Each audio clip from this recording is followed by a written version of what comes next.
que c'est une joie pour moi d'être là. Et c'est toujours une joie pour moi de venir vous dispenser la grâce apostolique. Vous pouvez vous asseoir. Paul dit à l'Église, la grâce que j'ai reçue pour vous. Il dit la grâce que j'ai reçue pour vous. La grâce que Dieu nous donne en tant qu'apôtre n'est pas une grâce pour nous, mais c'est une grâce pour vous. Et Paul dit à l'Église de Rome, j'aimerais tant venir vous communiquer quelques grâces, la grâce apostolique. Et je bénis Dieu de voir que dans votre cheminement, vous êtes dans la constance, vous êtes dans la persévérance.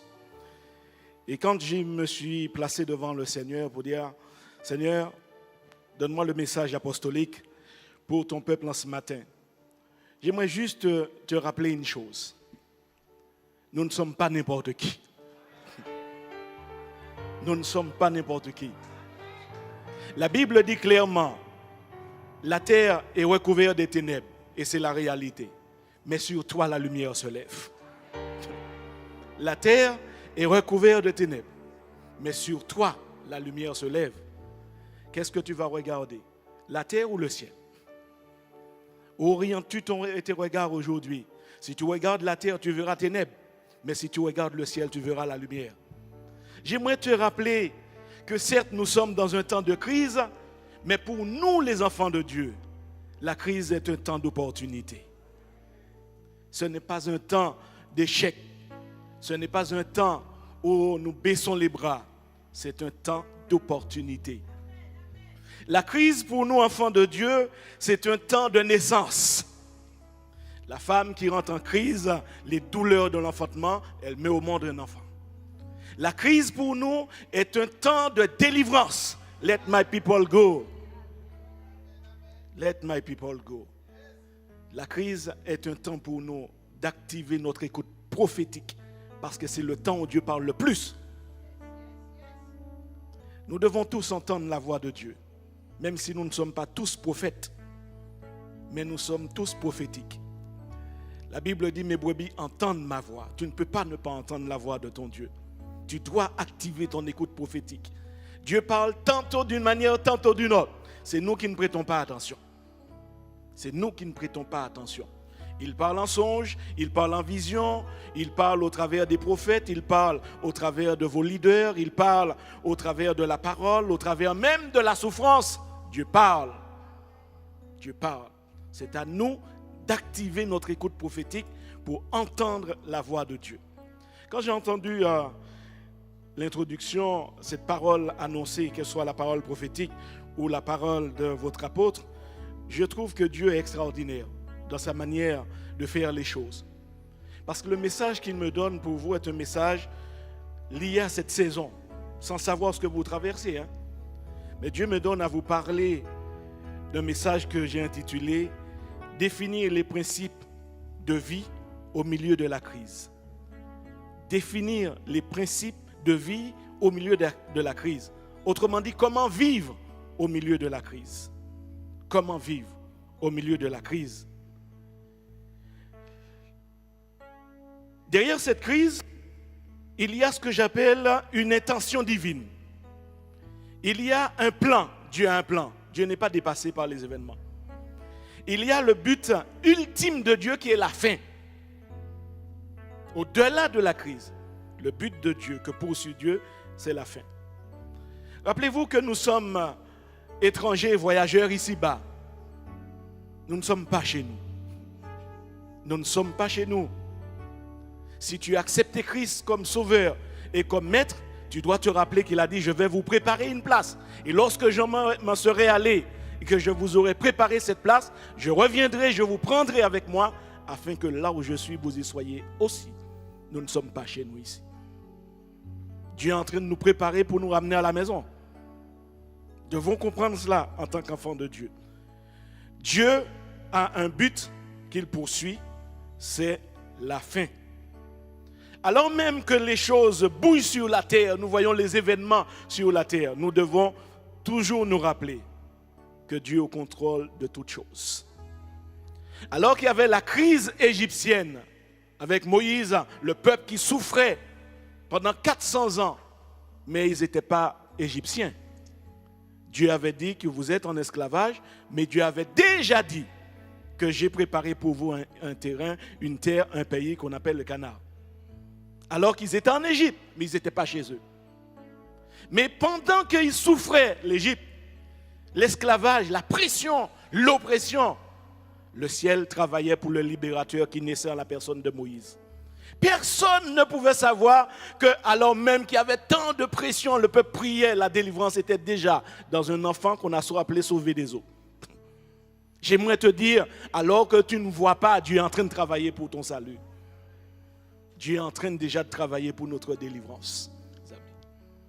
Personne ne savait que Moïse, c'était l'instrument de salut alors qu'il était là avec eux. Mais le ciel le savait. Le ciel le savait. Je sais que mon Rédempteur est vivant à des Job. Je sais que Dieu travaille pour moi.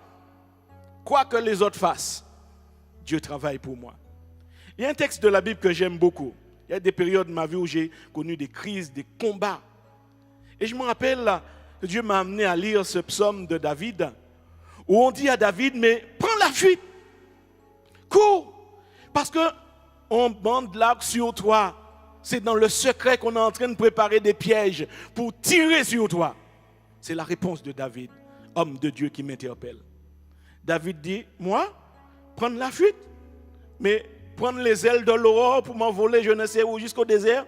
David dit, il y a un trône dans le ciel.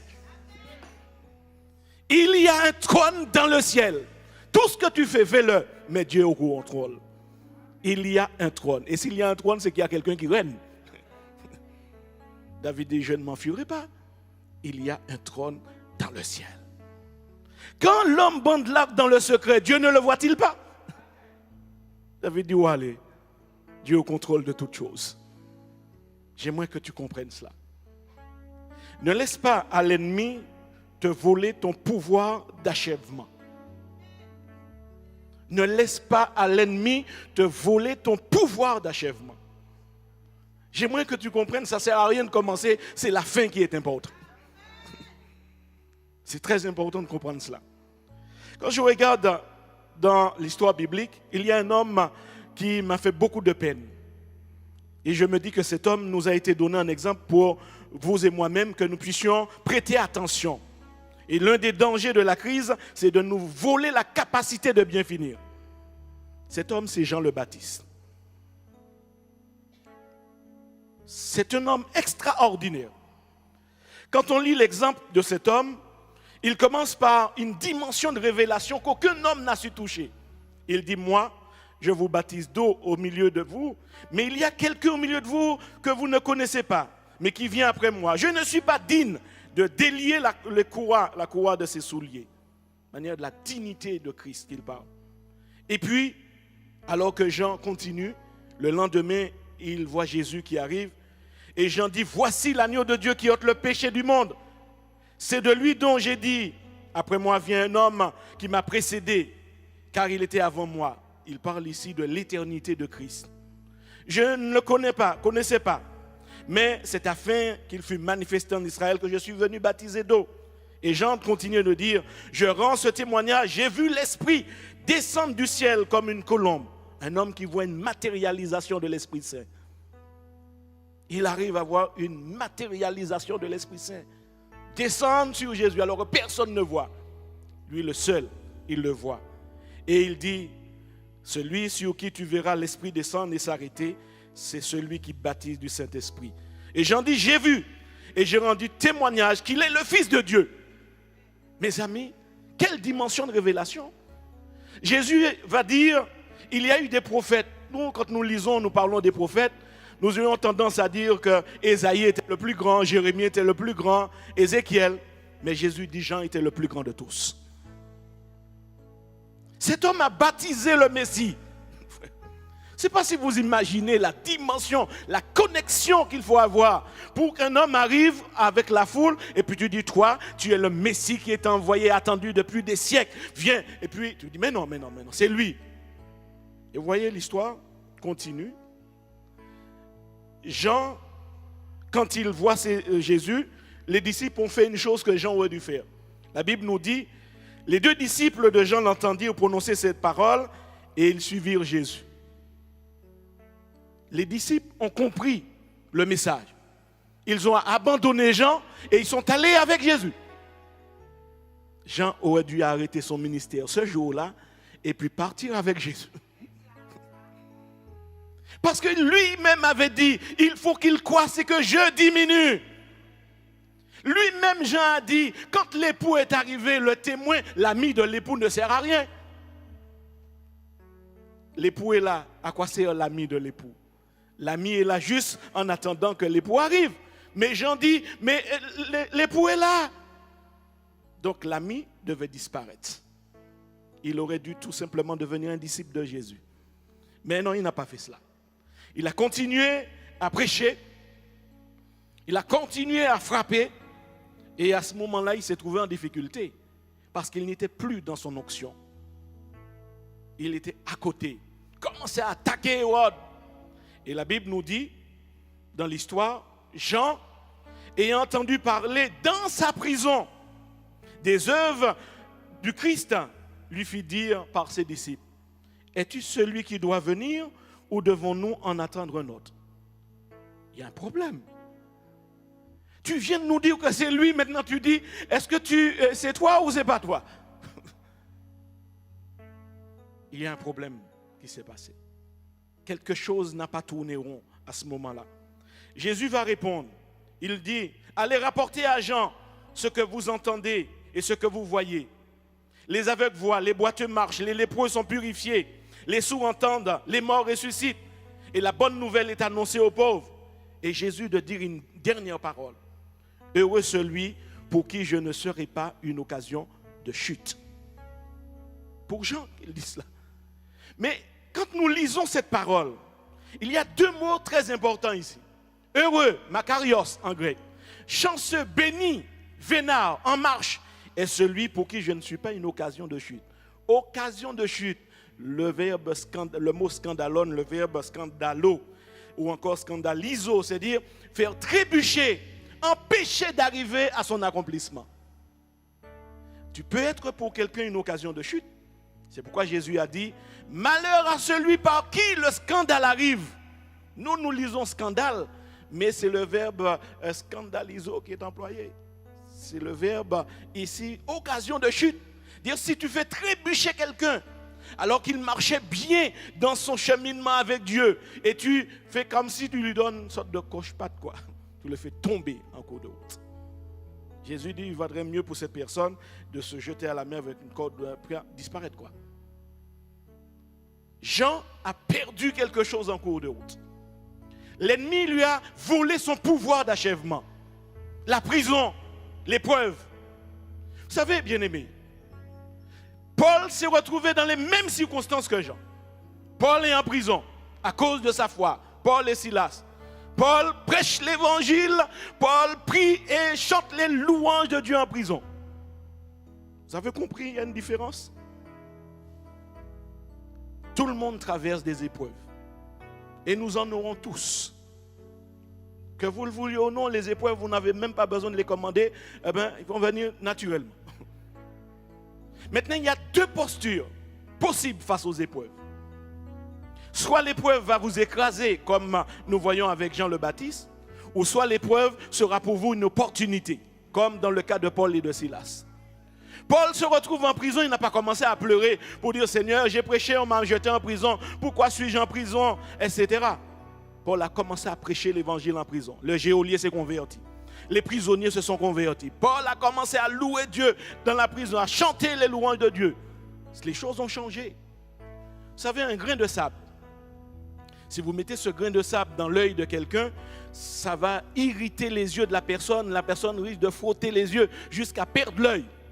Mais ce même grain de sable, vous le mettrez dans l'huître, cela va produire une perle. Tout dépend comment tu regardes l'épreuve. Tout dépend comment tu examines la vie. Tu peux être là en train de « ouais, ça c'est ton passé, personne ne m'a jamais aimé, je n'ai jamais réussi ». Alors que tu pourrais tout simplement dire « eh bien à cause de ce qui m'est arrivé, ça ne m'arrivera encore jamais, je vais de l'avant ». Tout dépend comment tu regardes les choses. C'est ce qui change. Mais tout le monde a des épreuves. Mais si tu regardes l'épreuve comme une opportunité, tu peux dire, alléluia, il y a une épreuve qui arrive, je vais sortir plus fort. Job a connu des épreuves, mais Job est sorti plus grand de l'épreuve. Abraham a connu des épreuves, mais Abraham est sorti encore plus grand de l'épreuve. Comment vis-tu aujourd'hui ce que tu traverses? Est-ce que tu es tout le temps là en train de pleurer? Pleurer sur l'épreuve alors que ça ne change rien? Des années tu pleures, tu colpotes, tu parles, mais ça n'a rien changé. Ou est-ce que tu vas commencer à regarder les choses pour dire, Seigneur, je veux te louer pour ce que je ne comprends pas. Je veux te glorifier parce que je sais que tu m'aimes. Je ne peux pas douter de cela. Si je dois traverser cette épreuve, je crois que tu es avec moi. Et l'épreuve a son terme. L'épreuve a son terme. Mais comprenez bien que si Dieu permet certaines circonstances, c'est pour notre bien. Nous allons grandir.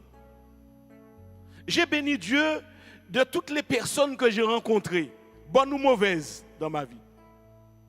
Parce que les bonnes m'ont donné la force de continuer, les mauvaises m'ont appris à ne pas faire des choses qu'ils font. J'ai appris aussi des mauvaises personnes. J'ai pris des coups quand j'étais enfant. J'ai pris des coups, des fois j'estimais que c'était des coups pour rien. Mais j'ai pris des coups.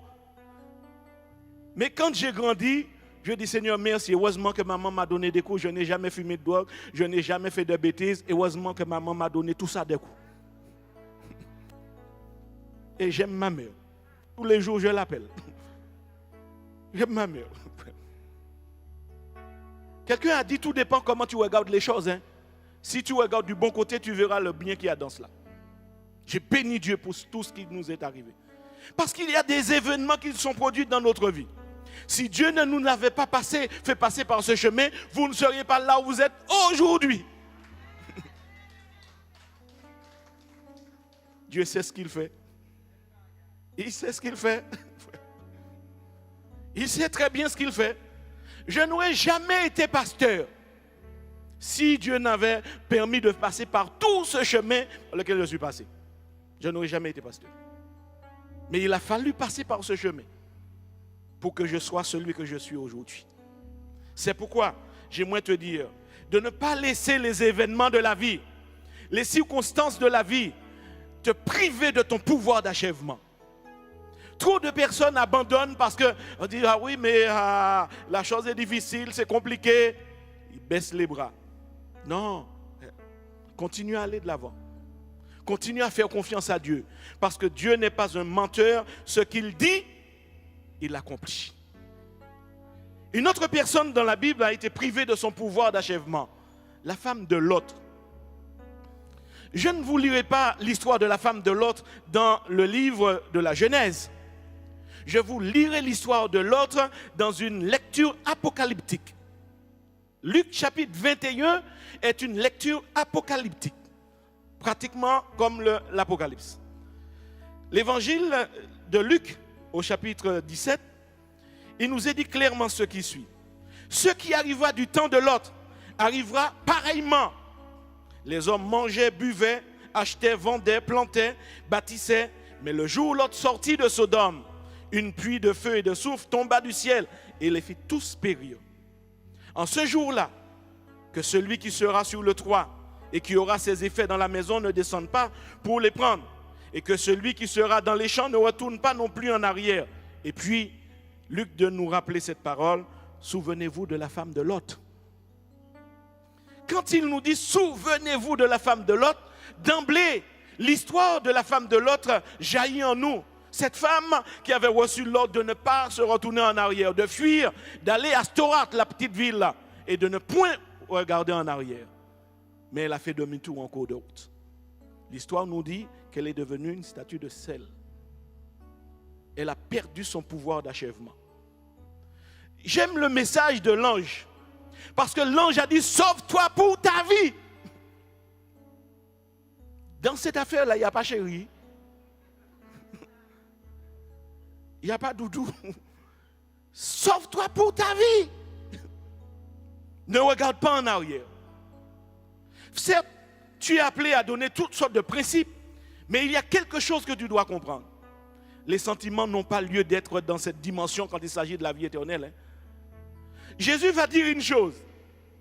Au moment, il va montrer que la réponse émotionnelle n'est pas une réponse pertinente. On dit que Lazare, ton ami, est mort, il est malade. Il n'est même pas encore mort. Jésus continue à rester. On dit que ton ami est malade. 4 jours, il vient après. Il est déjà enterré. Marthe pleure, Marie pleure. Et on dit, Jésus, mais si tu avais été là, mon frère ne serait pas mort. La réponse émotionnelle. Vous savez, quand on te dit ton ami est malade, tu as déjà... Tu es déjà arrivé. Mais la réponse émotionnelle, les émotions, mes amis, sont du domaine de la terre toujours. Tu peux être un chrétien charnel, qui est grave en soi. Mais si tu es un chrétien psychique, tu es aussi mal. Hein? Ça veut dire que tu es en fonction de l'ambiance. Et c'est ce qui a amené Martin Luther King à dire que nous ne devons pas être des chrétiens thermomètres, mais nous devons être des chrétiens thermostats. Parce que quand on met un thermomètre, ça prend la température de l'ambiance. Hein? Parce que tu peux être là pour dire, oh, le culte n'était pas très bien ce matin, le culte n'était pas beau, parce que ça n'a pas été, l'esprit n'était pas là, mais tu es un thermomètre.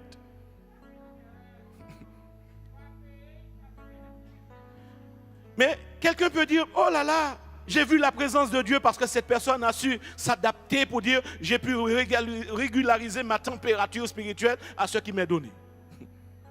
Dieu était là.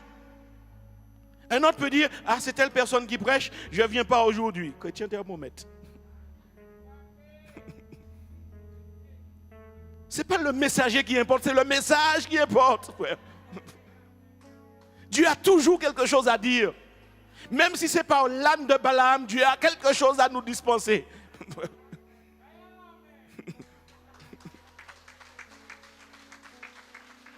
Comprends cela? Mais malheureusement, nous sommes trop souvent thermomètres. Et ce qui fait que nous passons à côté de la grâce de Dieu. Cette femme a laissé la vie, les choses du monde la tenir captive comme ça. Elle fuit, elle court, mais elle pense à tout ce qu'elle a laissé derrière. J'aimerais vous rappeler une parole du Seigneur. Paul dit, si vous êtes ressuscités avec Christ, nous sommes morts en Christ et ressuscités avec Christ. Je me rappelle, nous chantions à l'époque, mort avec Christ d'une mort volontaire, je vis au ciel déjà sur cette terre. Ah, on chantait cela sur les ailes de la foi ou au cœur de cantique. Mais Paul dit, si vous êtes ressuscités avec Christ, cherchez les choses d'en haut. Où Christ est assis à la droite de Dieu le Père. Affectionnez-vous aux choses d'en haut et non à celles qui sont sur la terre. Car vous êtes morts et votre vie est cachée en Christ.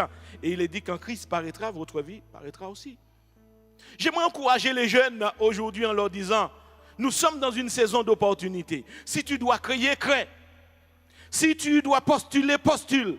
Si tu dois viser plus haut, vise plus haut. Mais n'oublie jamais que ce n'est pas pour cela que tu as été créé. N'oublie jamais que ce n'est pas la fin de l'histoire.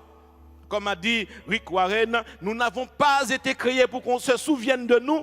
Nous avons été créés pour préparer notre éternité. Nous ne sommes pas créés pour laisser l'empreinte sur la terre. Ça ne sert à rien. Nous ne sommes pas chez nous. Hein. Nous sommes créés pour préparer notre rencontre avec Dieu. C'est pourquoi la Bible nous dit que l'objectif que Dieu s'est fixé, c'est de nous ramener à l'image de son Fils. Nous serons tous comme Jésus, que nous le voulions ou non, pour entrer dans le royaume. Parce que c'est le but ultime de Dieu. C'est de nous rendre semblables à son Fils pour que son Fils soit le premier-né parmi les frères. Nous rendre semblables à lui. Comme au commencement, Dieu a dit, faisons l'homme à notre image, et bien nous serons, que nous le voulions, à l'image de Christ.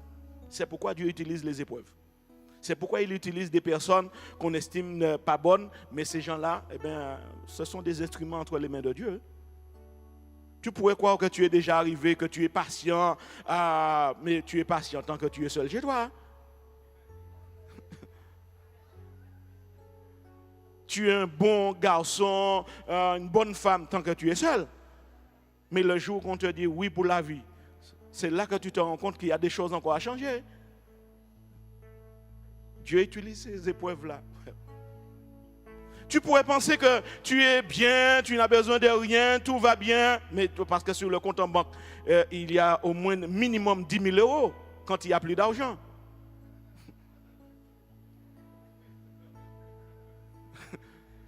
Mais le jour que tu cliques sur un, et puis tu vois 0, 0, 0, 0, 0,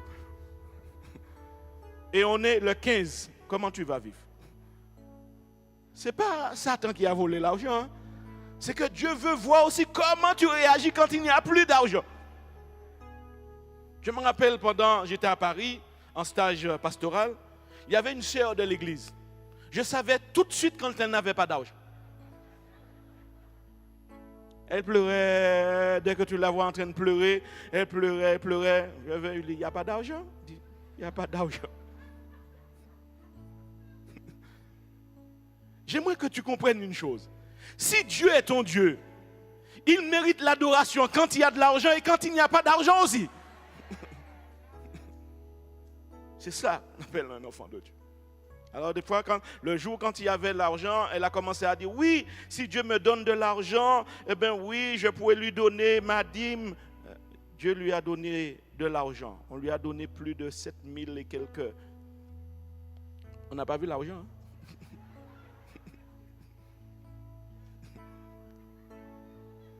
Vous savez, il y a des gens qui pensent qu'ils peuvent manipuler Dieu, hein, en disant, Seigneur, si tu me donnes, je te donnerai. Mais Dieu connaît toutes choses. Faisons attention que la terre ne nous empêche d'aller de l'avant. J'ai été en peine récemment parce que je me disais, où sont passés nos enfants, les enfants des chrétiens? Où sont passés les enfants? J'ai dit aux bien-aimés, vous savez, je suis en peine parce que je vois des parents qui viennent à l'église, mais qui ont laissé les enfants à la maison. Je leur dis, il y a un problème. Parce qu'en fait, nous mettons au monde des enfants qui demain seront des candidats pour l'enfer.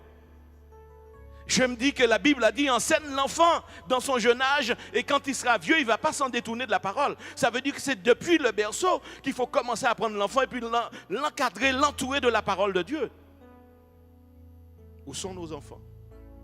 J'ai vu qu'un de mes bien-aimés, quand il y a période d'examen, l'église est remplie d'enfants. Pour prier pour qu'ils réussissent les examens.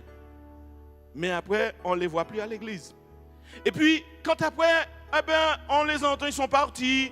Celui-là est dans la vie, dans la drogue, en prison. Oui, frère, prie pour mon enfant, il est en prison. Mais où est-ce que tu as fait ton travail? Est-ce que tu as fait ton travail? Je disais dernièrement, ma mère était à l'église, je leur dis, vous savez, je bénis Dieu pour maman. Mon père est parti, j'avais 14 ans. Maman nous a élevés les 4 seuls. Sans père, sans rien. Mais quand l'heure est arrivée pour aller à l'église, maman disait, Michel Antoine, d'où vraiment d'ailleurs? En d'autres termes, elle commençait par me dire, va devant, je suis après toi. Commence par aller devant toujours. Même si j'étais des fois un peu énervé.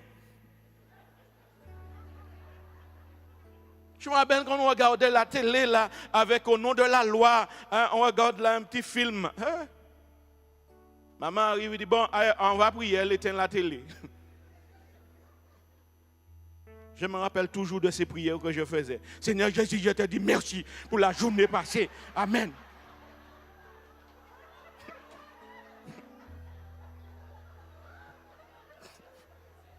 C'est ce que j'appelais des prières énervées.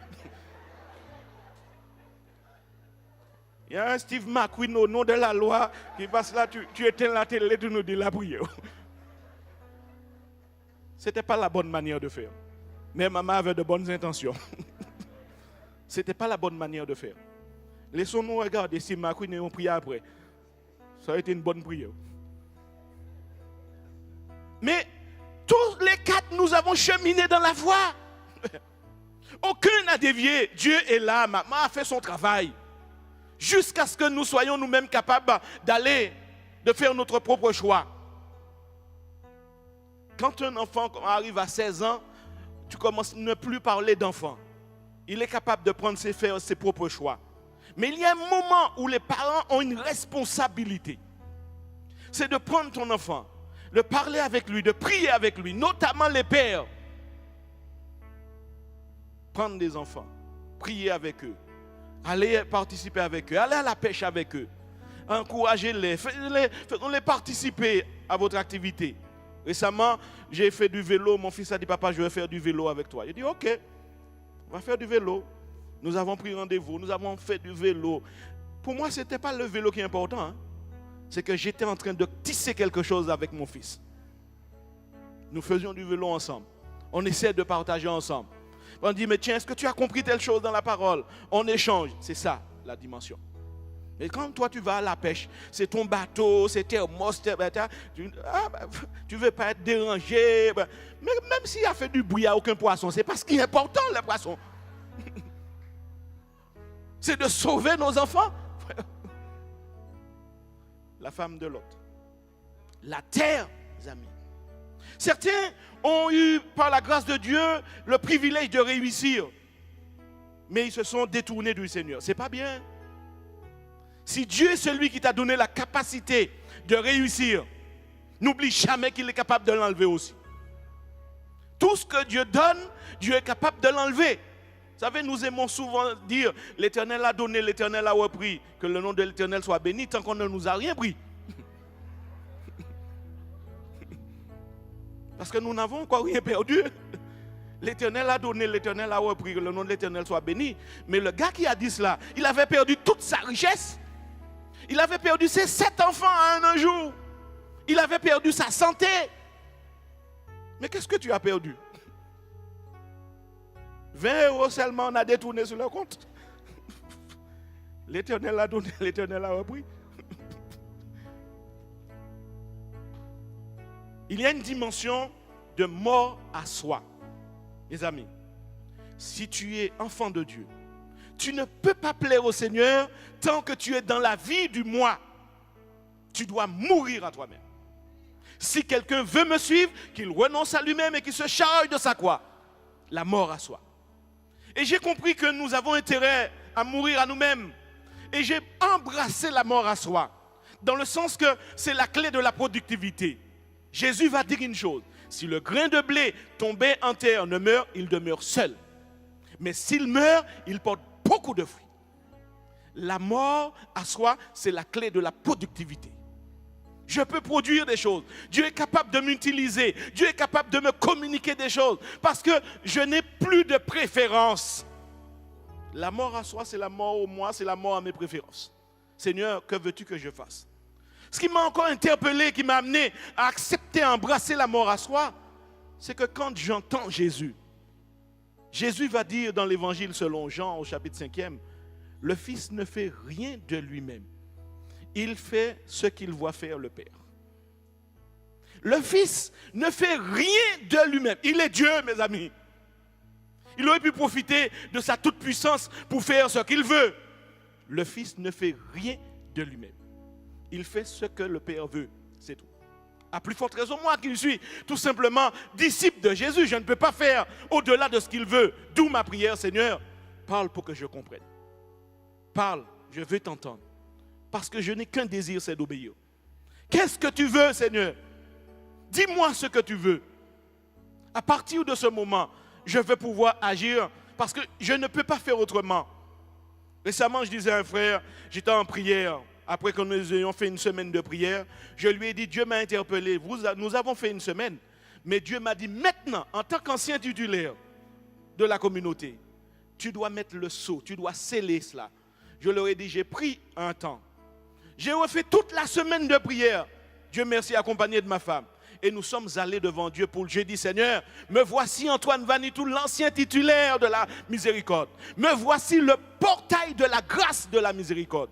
Je viens frapper à ta porte pour que tu emmènes ta grâce. Nous avons demandé, je viens valider cela. Je viens dire oui, oui, oui, oui, oui, oui, oui, oui, oui, oui. Tout le monde peut prier, mais il y a le portail de la grâce de la communauté qui est votre leader. C'est la personne par laquelle toute la grâce passe pour arriver dans la communauté. Quand vous lisez clairement la Bible, au psaume 133, il est dit, l'huile tombe sur la tête d'Aaron, mais ça ne reste pas là. Ça descend sur la barbe d'Aaron, les associés, et ça arrive sur le bord des vêtements d'Aaron, qui est l'assemblée. La grâce suit un chemin.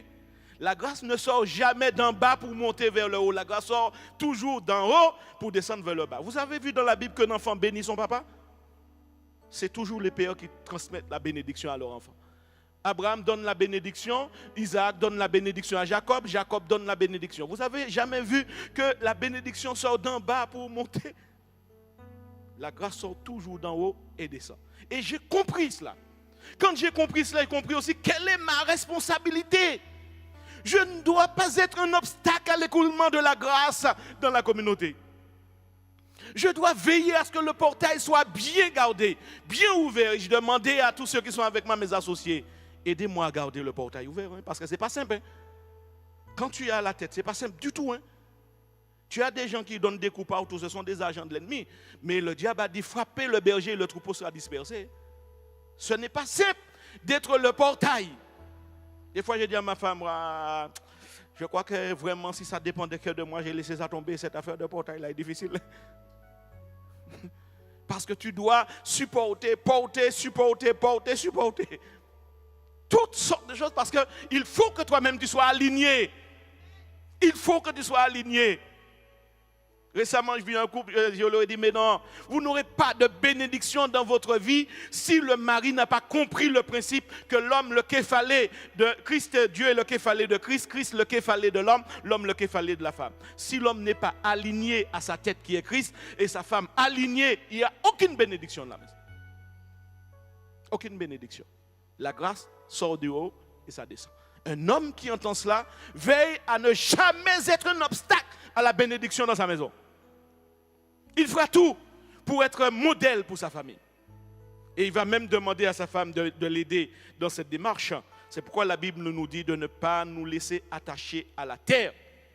La terre n'est pas la réalité, mes amis. J'ai vu que le Covid a ébranlé la foi de beaucoup de croyants.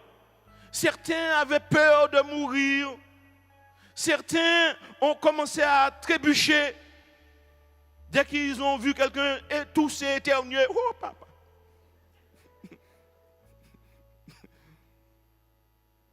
Non, tu ne peux pas être dans cette dimension. Je ne t'ai pas dit qu'il faut aller défier Covid, etc. Moi, j'ai dit clairement que nous devons être des gens sages. Nous devons être des gens sages dans notre démarche. Maintenant, ce qui est important, si tu dois mourir de Covid, eh bien, meurs de Covid. Hein? C'est pas ce qui va t'empêcher d'entrer dans le royaume de Dieu. Parce que ceux qui ne mourront pas de Covid vont peut-être mourir de vieillesse. Hein? Et j'ai toujours dit qu'on ne meurt pas parce qu'il y a la maladie ou parce qu'on est devenu âgé ou parce qu'on a eu cancer. Non, nous mourons parce que nous sommes mortels. Hein? C'est tout. Quand tu veux, tu fais faire toutes tes affaires là, les jeunes, mettez la bête en I. Mettez...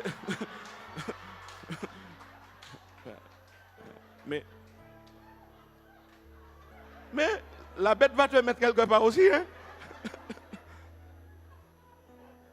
Eh oui. Beaucoup ont mis la bête en I, ils ne sont plus là. On comprend? Nous mourons parce que nous sommes mortels. C'est tout, frère. Tout simplement. Donc c'est pas, nous sommes appelés à vivre au-delà de cela. Parce que face à la mort, Jésus va donner une réponse. Jésus va dire, je suis la résurrection et la vie. Je suis la résurrection et la vie. Donc, j'ai déjà dépassé cette dimension. Il se révèle à Jean dans l'Apocalypse. Il dit, j'étais mort. On dit, on ne peut pas être en même temps. Voici que Jésus dit, j'étais mort et je suis vivant maintenant. Il a été, il est. Et il dit, je détiens la clé du séjour des morts. Donc tu n'as pas à vivre dans la crainte de la mort. En tant qu'enfant de Dieu, tu dois dépasser cette dimension-là. Tu sais que ton Rédempteur est vivant. Tu lui fais confiance. C'est pourquoi la Bible nous dit clairement de faire très attention. Il est question encore d'un autre exemple. Les Israélites. La Bible nous dit, c'est pourquoi selon que dit le Saint-Esprit, l'Épître aux Hébreux, chapitre 3, à partir du verset 7. Si vous entendez sa voix, n'endurcissez pas vos cœurs. Comme lors de la révolte, le jour de la tentation dans le désert, où vos pères me tentèrent pour m'éprouver, et ils virent mes œuvres pendant 40 ans. C'est ce que Dieu est en train de dire. Aussi, dit Dieu, je fus irrité contre cette génération. Et je dis, ils ont toujours un cœur qui s'égare, ils n'ont pas connu mes voies. Je jurai dans ma colère, ils n'entreront pas dans mon repos. Vous comprenez une chose? 40 ans de voyage spirituel. 40 ans, ils ont vu Dieu à l'œuvre. Ils ont vu des miracles que nous ne verrons jamais. Ils ont traversé la mer Rouge. Ils ont vu une représentation de Christ alors que les serpents brûlants tuaient des gens à droite à gauche. Moïse a érigé un serpent d'airain. Celui qui regardait le serpent était guéri. Ce serpent était une typologie de Christ qui devait venir, nous dit Jean. Ils ont vu des choses. Ces gens-là ont mangé dans le désert alors qu'il n'y a pas de boulangerie. Ils ont bu de l'eau dans le désert. Comment se fait-il après 40 ans de cheminement, tu n'entres pas dans ton repos? Quand je lis cette histoire, je me dis, j'ai un voyage spirituel en Christ, ça fait plus de 40 ans. Je me dis, non, tu ne peux pas avoir vu tout ça de choses que Dieu a fait dans ta vie. Tu étais là à l'église alors qu'on a commencé, tu as vu tant de grâces, tant de miracles, tant de prodiges que Dieu a amenés dans ta vie, tant de bénédictions. Attends, comment as-tu pu changer? Dieu va dire à Israël une chose, je t'ai planté comme le meilleur des plants. Comment as-tu pu changer et puis dériver à un plan sauvage? Qu'est-ce qui a manqué? Ésaïe chapitre 5 sur le cantique de la vigne. Qu'est-ce qui a manqué? Comment on a fait tant de bien? Des fois j'ai du mal à comprendre les êtres humains. Tu as fait tant de bien. On a couché avec toi dans la boue. On a marché dans toutes sortes de bêtises avec toi pour te délivrer, te laver, te nettoyer, te purifier, te restaurer. Aujourd'hui, c'est toi qui dis du mal d'ailleurs. Il y a quelque chose qui ne tourne pas rond. Il y a quelque chose qui ne tourne pas rond. J'ai lu une histoire d'un homme dans la Bible. Cet homme était aveugle de naissance. Jésus est venu, Jésus lui a redonné la vue. On lui a dit, viens, comment se fait-il? Et puis ça s'est fait un jour de sabbat en plus. Alors on lui dit, qui est ce gars qui t'a fait cela? Il dit, bon, je ne sais pas, moi j'étais aveugle, ce gars-là il m'a fait cela, il m'a délivré, il m'a permis de retrouver la vue. On lui dit, mais cet homme c'est un imposteur. Déclare que c'est un imposteur. Il dit, je ne sais pas si c'est un imposteur. La seule chose que je sais, c'est que j'étais aveugle, maintenant je vois. Comment peux-tu arriver à dire du mal sur celui qui t'a fait du bien? Ça, c'est le comble de la méchanceté. Ça, c'est le comble de la méchanceté. Vous ne pouvez jamais dire du mal. Même quand tout le monde dirait du mal de quelqu'un qui vous a fait du bien, vous pouvez dire, je ne sais pas. Mais moi, je sais une chose, c'est qu'il m'a fait du bien. C'est tout. Ça, c'est la reconnaissance. La Bible nous dit 40 ans en marchant avec Jésus, en cheminant dans le désert, voyant la gloire de Dieu, ayant le mystère de la prophétie. Ces gens-là n'ont pas pu rentrer dans le repos. Ça veut dire qu'ils ne sont pas rentrés dans le Canaan. 2 sont entrés, Josué et Caleb. Vous imaginez, chers amis, une génération de personnes ont péri dans le désert. Parce que la Bible dit qu'ils étaient incrédules. Aujourd'hui, si vous entendez sa voix, n'endurcissez pas votre cœur. Et pour quelle raison, dit-il, le texte, ils ne sont pas rentrés? À cause de leur désobéissance. Nous sommes dans une saison, bien aimé, où l'obéissance n'est plus une option ou n'est pas une option. Quand nous sommes dans le temps de la fin, c'est une saison d'exactitude. C'est une saison de précision. Nous ne pouvons pas faire les choses à peu près. C'est un peu comme Noé, à la fin, Dieu lui dit bâtis l'arche, mais Dieu lui donne une dimension, Dieu lui donne les éléments à bâtir. Tu prends tel bois, tu vas mettre du poisson en dessous, tu vas faire ceci ou cela. Dieu parle de précision et d'exactitude. Si Noé avait dit, bon, de toute façon, c'est l'arche, je mets une fenêtre par là, le soleil se lève à l'est, alors se couche à l'ouest. Alors, non, ce n'est pas ça. La Bible nous dit que Noé a fait exactement ce que Dieu lui avait demandé. Et l'arche a flotté quand le déluge est arrivé. Si tu es dans l'exactitude, si tu es dans la précision de ce que Dieu demande, quand l'épreuve viendra, tu vas pouvoir marcher sur l'épreuve. La terre nous dit que la tempête est là, qu'il faut se cacher, alors que le ciel dit, sors, marche au milieu de la tempête. quel message que tu vas écouter? La terre dit que l'homme ne peut pas marcher sur l'eau. Ça, c'est le message d'en bas. Mais en haut, on nous dit, viens, toi, sors, marche. Qui vas-tu écouter? En bas, on nous dit, un homme ne peut pas marcher sur l'eau. En plus, la mer est démontée. Mais tu vois un qui sort d'en haut qui te dit, sors de ta barque, viens, sors de ta zone de confort et puis fais-moi confiance. Est-ce que tu vas obéir à la terre? Tu as peur? Ou du moins tu vas dire, Seigneur, sur ta parole, je sors. La terre dit que tu ne peux pas gagner parce que tu as péché toute la nuit. Et puis on sait en tant que pécheur que les grands pélagiens descendent la nuit sur terre pour les pécheurs. Mais Pierre a péché toute la nuit, il n'a rien pris. Mais le ciel dit, jette ton filet là. Qui vas-tu écouter? Nous sommes des enfants du ciel, mais nous écoutons tellement la terre, c'est pourquoi nous n'avançons nulle part. Quel est le message du ciel pour toi?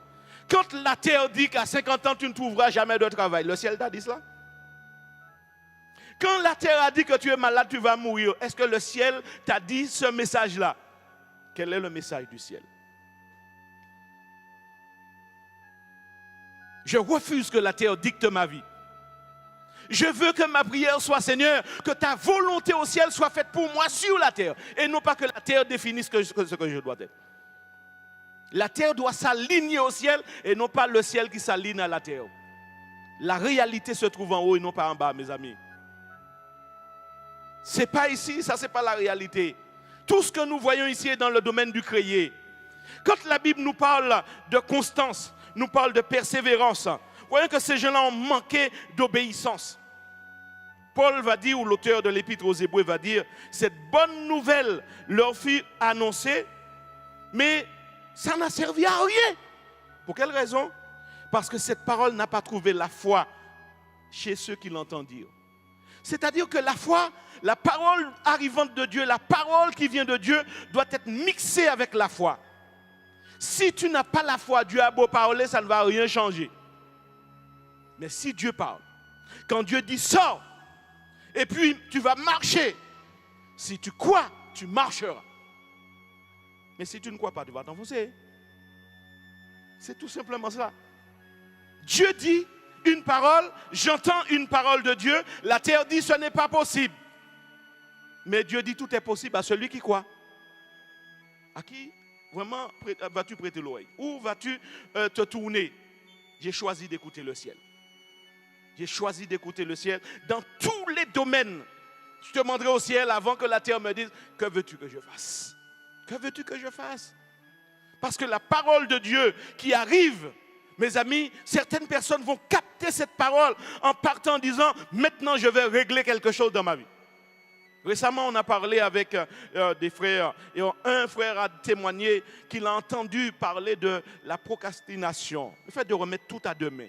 Il a dit, ça c'est quelque chose qui n'est pas normal dans ma vie. Je veux changer. Cette affaire de dire je vais faire, et tu n'as jamais fait. Il a dit, je prends la décision de changer. Et il veille sur cela. Ça c'est quelqu'un qui a entendu une parole et qui a décidé de changer. Là, Dieu va lui donner les mains, prêter main forte pour lui donner la force de changer. Mais si tu commences par dire, bon, là je suis là, Seigneur, donne-moi du travail, je te prie, donne-moi du travail.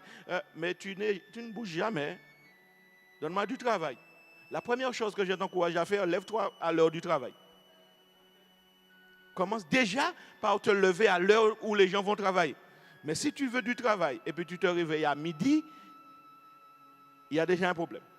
Réveille-toi à l'heure où les gens vont travailler. Vous savez, des fois, j'ai même eu une fois honte. Je me réveille, 5 heures, j'entends que les gars font pour ramasser les déchets, tout ça, le camion passe chez moi. Je dis, mais qu'est-ce que ça veut dire? Ces gars sont avant moi déjà debout. Ils sont déjà en train de ramasser les choses camion. Et puis, il dit, mais non, le camion ne peut pas me gêner. Non, le camion, réveille-moi. Moi, je vais prier. Moi, je vais prier. Et ça m'a encore conforté quand j'ai lu dans la Bible que Jésus, qui est Dieu, se réveillait à l'aurore pour aller prier. Tu dis, attends, Jésus se réveille pour aller prier à l'aurore. Jésus n'était pas fatigué. Il se réveille à l'aube. Il va prier. C'est dire combien nous avons besoin aussi de nous discipliner dans le domaine. Prie, prie, prie. Prie pour tes enfants. Dis à ma famille, il faut mettre en jeûne. Prions pour nos enfants. Demandons au Seigneur grâce. Ceux qui sont déjà grands, priez, priez, priez. Mais soyez des modèles pour eux. Ne faites pas du mal à vos enfants en vivant une vie chrétienne contraire à ce que vous leur donnez à la maison. Parce que peut-être qu'ils ne vont pas mettre les pieds à l'église. Ils ne vont pas entendre le message prêché à l'église. Mais il y a un message qu'ils vont voir et entendre tous les jours, c'est vous. Vous êtes une Bible ambulante à la maison. Vous êtes une Bible, soit un bon évangile ou un mauvais évangile à la maison. Parce qu'on vous voit vivre. On vous entend. On vous entend la manière que vous parlez. Tu parles du soir à l'église, tu dis du mal du pasteur. Demain, tu lui dis, viens à l'église, mais le pasteur n'est pas bon. Qu'est-ce que tu veux que je vienne faire à l'église? Tu as tout le temps dit, le pasteur n'est pas bon. Hein? Tu veux que je vienne à l'église pour le voir? Le pas bon? Mais c'est hypocritos. C'est hypocrite en grec. C'est celui qui a deux visages. Tu détruis toi-même tes enfants par ton mauvais témoignage, par ton mauvais comportement. Tu détruis toi-même tes enfants. Tu fais des candidats pour l'enfer. On a beau leur annoncer la bonne nouvelle, mais ta manière de vivre à la maison, c'est tout ce qu'ils vont retenir. C'est tout ce qu'ils vont retenir. C'est pourquoi nous devons veiller. Veiller au témoignage. Veiller au comportement. Ta fille a dit, elle vient chez nous. Elle m'appelle, dit, papa, est-ce que tu es à la maison? Elle dit, oui, je suis à la maison. Mais dimanche après-midi, c'est l'heure de ma sieste. Vers 14h, je fais une petite sieste. Elle dit, oui, mais je viens à la maison. Elle arrive, je lui dis, je dis, chérie, elle dit qu'elle vient. Bon, pour moi, elle va venir et puis me faire un petit bonjour et puis, chut, elle va partir. Je vois qu'elle arrive, elle a son petit plat déjà acheté. Elle me dit, je peux réchauffer au micro-ondes? Je lui dis, non, pas dans le micro-ondes, dans le four. Le repas est dressé. Elle donne à manger son enfant. Elle dit, ah, papi, je suis tellement content. Bon, ma fille est partie à la maison 19h. Je ne peux pas lui dire, ah, c'est pas à cette heure-là qu'il faut que tu viennes chez moi. C'est l'heure que je dois me reposer. Non, non, non, non, non, non, non, non, non, non. Non, non, non, je dois supporter. Je dois supporter parce que j'ai besoin qu'elle voie en moi l'image de Christ, l'image de la patience, l'image de celui qui aime. Je suis content. Hein? Ah, même là, il partit, il dit, bon Dieu, maman, maman, maman.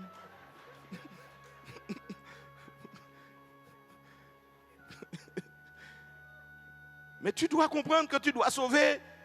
Tu dois donner l'exemple, tu dois sauver. Et quand tu veux sauver, tu dois supporter. Parce que la Bible dit, supportez-vous les uns les autres. Mes amis, où est-ce que vous avez jamais vu que celui qui supporte est en haut? Quelqu'un n'a pas compris? Tous ceux qui ont un support, supportent en bas. Ici, nous avons un pupitre qui supporte ma tablette. Mais en bas tablette. Si tu dois supporter, tu dois être en dessous. C'est ça, supporter. Et pour sauver, pour le bien de l'autre. Hein, et combien elle était dans la joie? Combien elle était dans la joie? Elle a passé un petit moment avec papa. Pourtant, elle est mariée. Mais on ne se voit pas souvent. Alors, j'ai dit à ma femme, bon, ben, béni soit Dieu. Ce n'est pas tous les jours. Ça, c'est la dimension où on va montrer l'exemple. Ne vous privez pas de la grâce de Dieu, bien-aimés. Parce que la Bible dit, la parole qu'ils ont entendue n'aura servi à rien.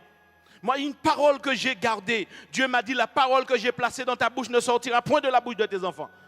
Je fais tout pour que mes enfants restent sur le droit chemin. Je veille sur cela. Parce que nous avons une mission. Crois au Seigneur Jésus, tu seras sauvé, toi et ta famille. Donc, occupe-toi de tes enfants. Prends le temps de partager avec tes enfants. Quand ils étaient plus jeunes, les enfants regardaient Dragon Ball. Eh bien, je me suis mis aussi en Dragon Ball. Hein. Ah ben oui, je me suis mis en Dragon Ball Z. Et puis, je suis là avec eux. Je regarde Dragon Ball. Et j'ai compris tout de suite que les parents ont intérêt de regarder la télé avec leurs enfants. Parce que quand je dis à mes enfants, mais attention, là, il y a un mensonge. Parce qu'on voit Satan petit cœur qui vient sauver l'humanité. Il me dit, Satan ne viendra pas sauver l'humanité. Ça, c'est un mensonge. Je vois Satan petit cœur qui va fusionner avec le Tout-Puissant. Je dis, oh, danger. Ici, nous sommes dans la mythologie. Hein. Le mal et le bien qui s'allient ensemble. Donc, Satan petit cœur va fusionner avec le Tout-Puissant et il va devenir plus puissant. Il dit, mensonge. Alors, tu laisses tes enfants regarder la télé, tu n'es pas là, tu ne regardes pas avec eux. Toi, moi, je ne regarde pas la télé. Regarde la télé au nom de Jésus.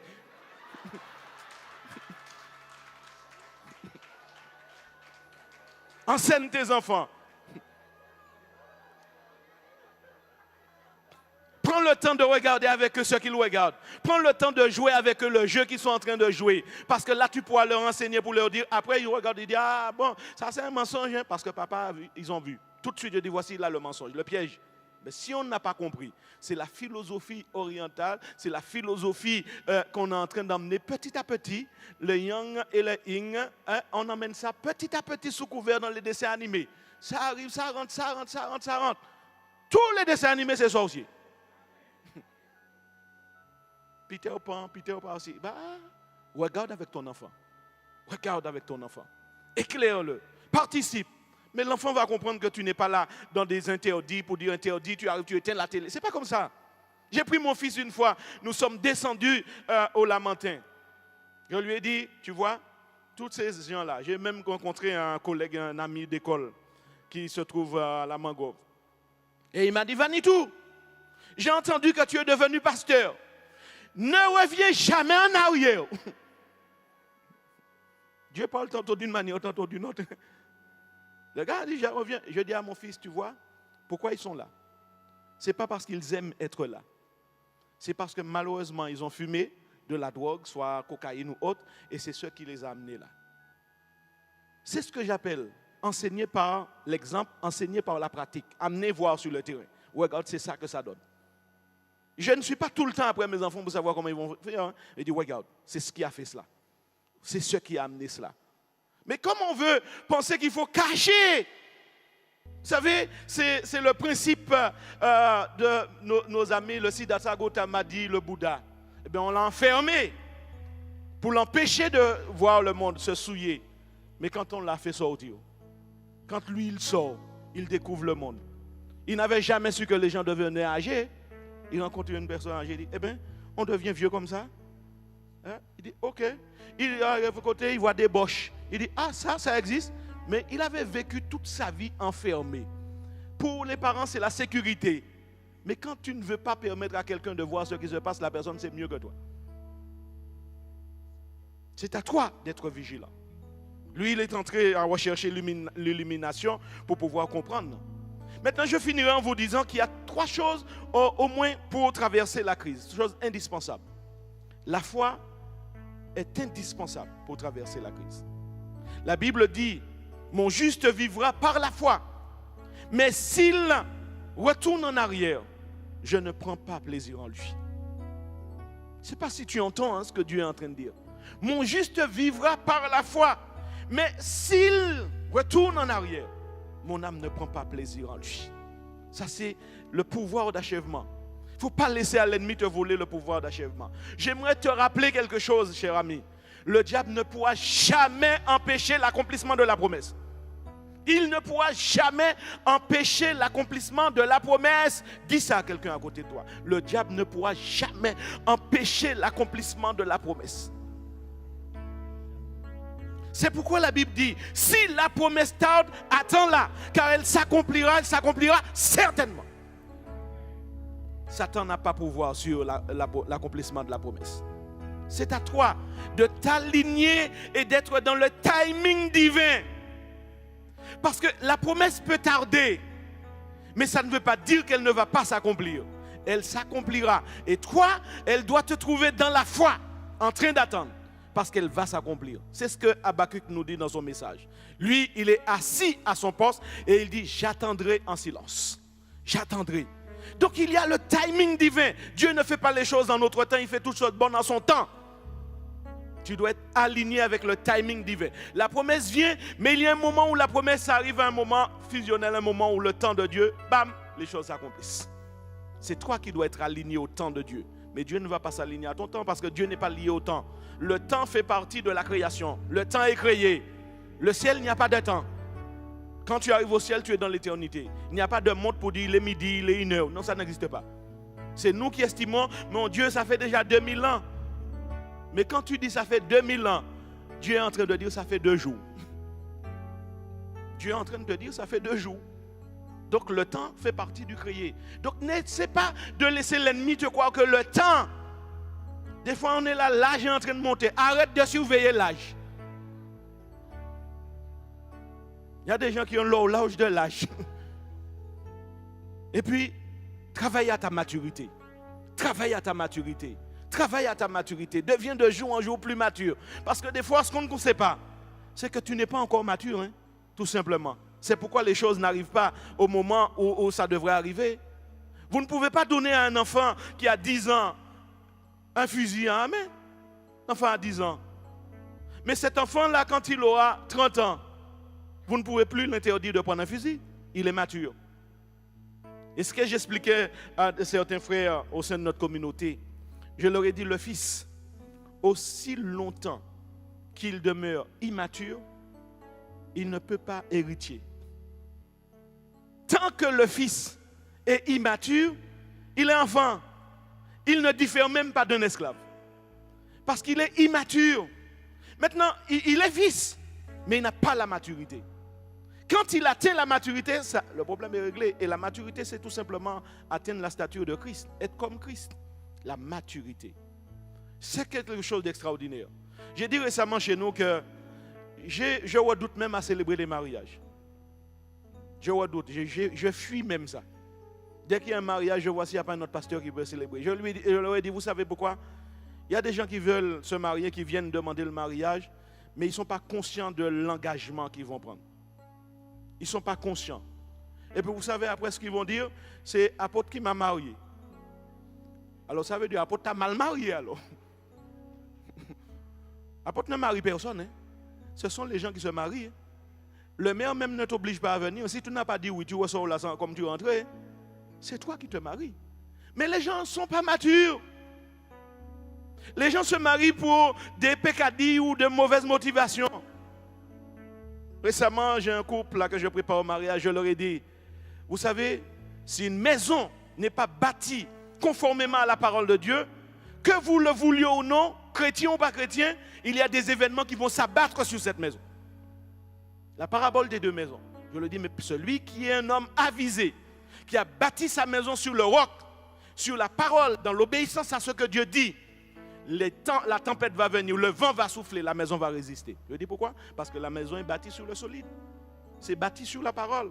C'est bâti sur quoi? Qu'un homme, ce qui fait sa valeur, c'est un homme qui est bon. L'homme qui est bon, Dieu a dit un homme doit être bon. Il est bon envers sa femme.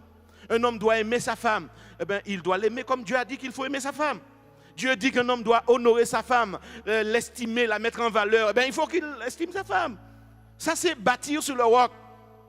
Quand la pluie arrive, quand les vents vont souffler, la maison est bâtie parce qu'elle est bâtie sur la parole. Et si on a bâti sur le sable?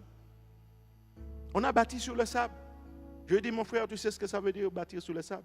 Tu as regardé la sœur, tu as dit, elle est belle, hein?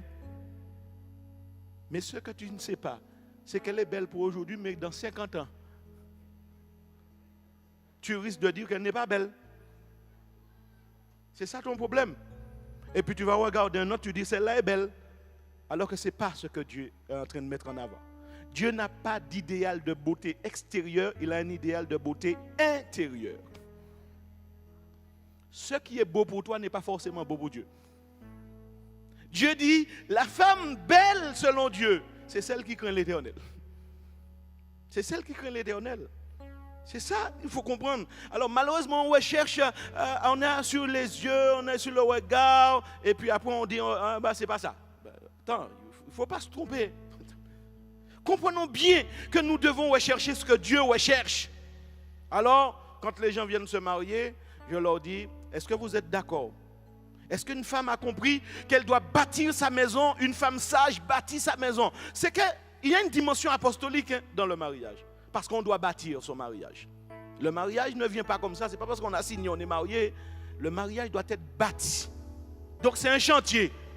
Tu arrives, seconde soeur, dit, je ne comprends pas mon mari. Je lui dis, eh bien, ma soeur, tu l'as eu à l'état brut. Maintenant, c'est à toi de le tailler. C'est à toi. Mais c'est ça.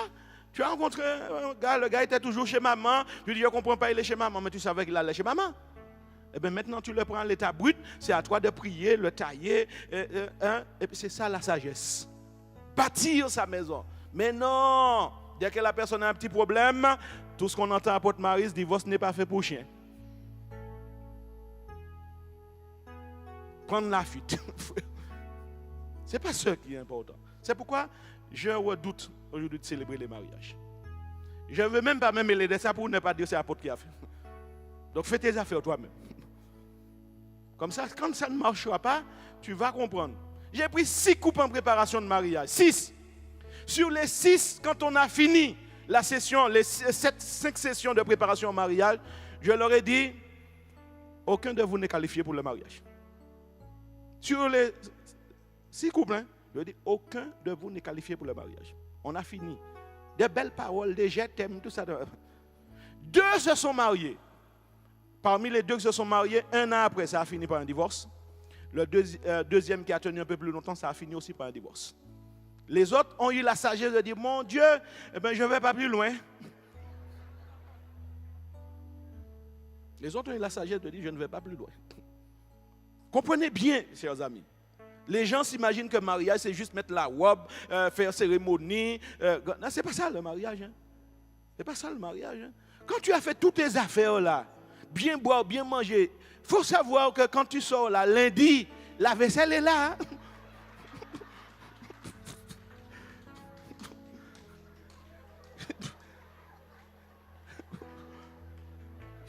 Oui.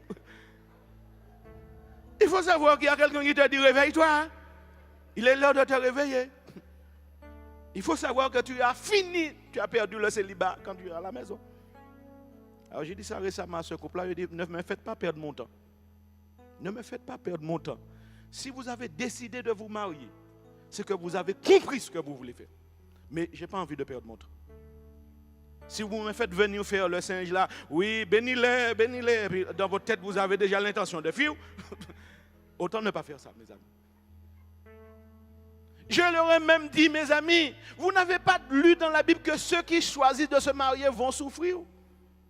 Il y a dit, oh, ah, oh. Mais oui, frère. Paul a dit, je voudrais vous éviter beaucoup de souffrances, de tribulations dans la chair. Parce que qu'on le veuille ou non, mes amis, ce n'est pas simple d'être marié. Ce n'est pas simple d'être marié. Ce n'est pas simple d'être marié. J'ai rencontré 2 hommes. Hier, j'étais en train de faire la pression des pneus. J'ai entendu les gars parler. Il y a un autre qui lui dit, hey, il y a une chair là, oui. L'autre a dit, ah, ça va déjà avec un, c'est déjà suffisant.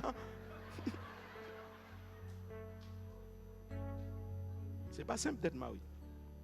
Et je dis que se marier en tant que chrétien, c'est encore plus compliqué. Je vous dis que marier en tant que chrétien, c'est encore plus compliqué. Parce qu'en se mariant, on décide de rentrer dans la cage. Tu as dit oui, vous entrez. Et on vous enferme et on jette la clé. Maintenant, si tu es à l'intérieur, et puis tu es à l'intérieur avec la personne que tu voudrais vraiment conforme à ce que Dieu demande. Maman, il y a des étincelles en dedans. Ça sonne en dedans. Mais si tu es en dedans, et bien il y a un mauvais sujet.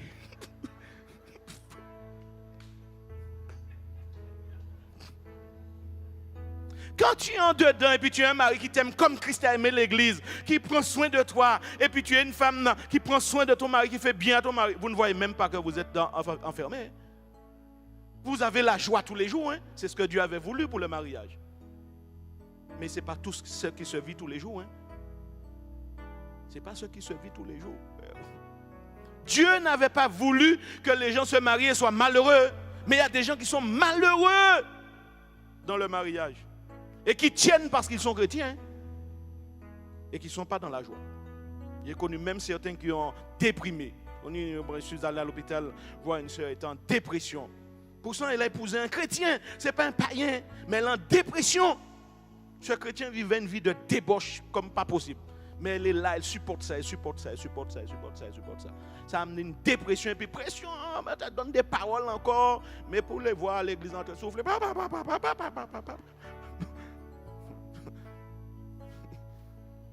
Moi, je me suis levé un jour. La sœur m'a appelé, je vous donne la confidence.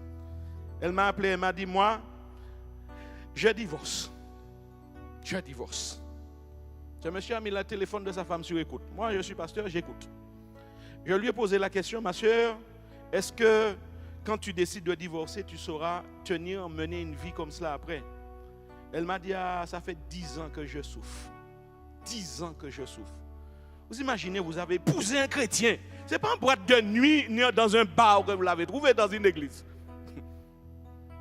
10 ans de souffrance. Alors ce monsieur m'a appelé un jour après pour me dire, il me convoque devant le conseil d'administration. Ah, monsieur Vanitou, le jeune pasteur qui dit aux femmes qu'elles peuvent divorcer. Moi, je n'ai jamais dit ça à la dame, j'ai simplement entendu.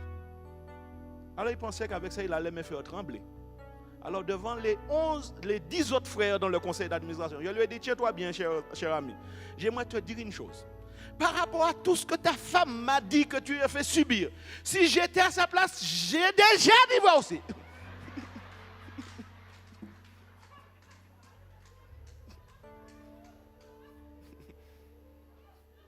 Il dit, tu crois que c'est moi qui vais faire trembler? Tu es mal tombé. Il dit, ah oui, je dis, tu as mis sur ton téléphone sur écoute, tu as bien compris ce que j'ai dit. Si c'était moi à sa place, je t'aurais déjà laissé. Bible à l'appui, parce que Dieu n'a jamais dit de vivre avec un débauché. Jamais dit cela. C'est l'une des causes du mariage, du divorce aussi, bibliquement parlant, le pornéia. Sauf pour cause d'infidélité. Pornéia. Désertion malicieuse, hypatie. Ou encore des fois on fait ascétisme. Bon, vaut mieux être seul que de prendre du plomb. Hein? Il y a un divorce pour ascétisme dans la Bible. Hein? Je veux être ascète. Je reste chez moi. Je habille comme un man rasé. Mes amis, Dieu est en train de nous parler aujourd'hui d'une dimension de constance. Il ne faut pas commencer avec quelqu'un, tu l'aimes aujourd'hui, demain tu ne l'aimes pas. Qu'est-ce qui s'est passé dans ta vie? Comment est-ce possible que hier tu l'aimais, hier tu es prêt à mourir pour elle, hier il n'y a pas d'autre que toi, je vais prendre la lune avec mes dents pour toi, et puis aujourd'hui c'est écoute là. Hier c'était la lune, aujourd'hui c'est sable.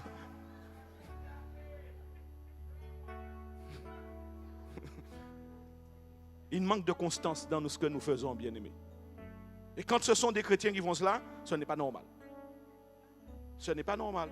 Vous pouvez me rencontrer un de ces jours en train de me battre avec un frère. Si un frère est en train de battre sa femme, je lui donne des coups aussi. Hein? Je lui dis, mais si c'est bon pour elle, prends un petit coup aussi. Ce n'est pas normal que dans un foyer, on soit marié puis que l'autre traite l'autre de toutes sortes de noms d'oiseaux, de mépris. Dieu dit qu'il faut se respecter. S'il n'y a pas ça dans le mariage, comment veux-tu vivre avec quelqu'un puis tu es heureux? Non, ce n'est pas possible. C'est pourquoi, ma soeur, j'évite de plus en plus de célébrer de mariage. Je fais les coups, mais je n'amène pas. J'ai peur. J'ai peur. Je vous dis ça franchement. Les gens viennent et puis dès que ça ne va pas, ils ont déjà changé d'orientation. Non. Il n'y a pas de sérieux. Alors que Dieu a donné des principes pour que nous puissions vivre bien. Si tu vis bien selon ce que Dieu dit dans sa parole, un homme aime sa femme, une femme respecte son mari, bon Dieu, mettez-nous où vous voulez, nous serons dans la joie. C'est tout simplement cela. Le principe est dans la Bible. C'est un manque de constance. Le mot constant ou encore persévérance, c'est le mot hypoméné. C'est de l'endurance. Pour bien finir, il faut être endurant. Si tu as commencé avec Christ, va jusqu'au bout. Ne lâche pas en chemin. Parce que Dieu est le Dieu de l'endurance. Parce qu'il est dit, après avoir accompli la volonté de Dieu, vous obteniez ce qu'il a promis. Il faut persévérer jusqu'au bout. Jusqu'à la fin. C'est ce que je vous encourage, chers bien-aimés, chers amis de MAPS. Revêtez-vous de la grâce de Dieu. Revêtez-vous de la cuirasse de lumière qui est la sainteté. Revêtez-vous de la cuirasse, de la justice, de l'armure de Dieu. La justice, capable de respecter le droit des autres. Être juste, c'est respecter le droit des autres. J'ai des droits, votre apôtre a des droits, vous avez des droits aussi. Quelqu'un d'injuste, c'est quelqu'un qui ne respecte pas le droit de l'autre. Dieu dit les justes, eux ils hériteront le royaume des cieux. Les questions de cette dimension, une vie basée sur la parole. N'inventons pas des choses. Soyons alignés à ce que Dieu dit dans sa parole tout simplement. À partir de ce moment, si quelque chose ne marche pas, vous direz à Dieu, c'est toi qui l'as dit. Hein. Vous n'avez pas de problème. Hein. C'est toi, c'est ta parole. Soyons alignés. Nous sommes dans un temps où il y a toutes sortes de doctrines qui vont se créer. Même les autorités ont mis en garde pendant la pandémie contre les sectes. Parce que les gens sont apocalyptiques. Ils créent des déviations, ils créent des choses. La Bible parle des doctrines des démons des derniers temps. Nous devons faire très attention. Ne créons pas des choses. Soyons toujours alignés à la parole de Dieu. J'aime à dire à l'église, je ne dis rien si je ne trouve la base biblique de ce que je dis.